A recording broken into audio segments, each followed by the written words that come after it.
Should the world trust India and Pakistan with nuclear weapons? Whenever the two countries are in conflict, the same warnings return. Two neighbors with nuclear weapons on the brink of war. The main worry for the world and the region are the nuclear missiles aimed at each other. Pakistan and India would have been a nuclear war. This fear-mongering has always come with a subtext. If nuclear weapons spread beyond the West, the entire world would be in danger. But here's the strange part.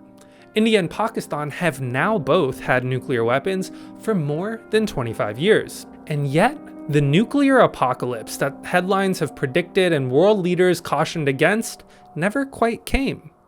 So what if one of the most common assumptions about the nuclear age is just wrong? What if nuclear weapons in the global south don't actually make the world less safe, but move regional conflicts towards stability instead? To dig into this question, we need to take a look at how the global nuclear order was built and who it was designed to benefit. So to understand this debate, we need to go back to the beginning of the nuclear age. In 1945, the United States became the first, and briefly the only, country with nuclear weapons. The atomic bombs that were dropped on Hiroshima and Nagasaki demonstrated America's overwhelming military power at the dawn of the post-World War II order. Beneath that sinister pall of smoke, the world's most destructive force has been unleashed. But that monopoly didn't last. In 1949, the Soviet Union tested its first nuclear weapon, which began a Cold War arms race. And over the next 2 decades, Britain, France, and China also developed nuclear weapons. And by the 1960s, world leaders feared the technology might spread beyond this small group. So in 1968, governments got together and negotiated the Nuclear Non-Proliferation Treaty, or NPT.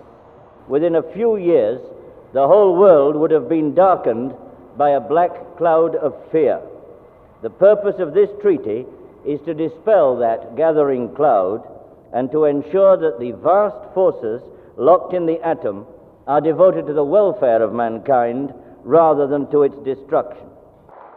On paper, the treaty aimed to stop nuclear proliferation, but it also formally recognized just 5 countries as legitimate nuclear powers: the United States, the Soviet Union, Britain, France, and China.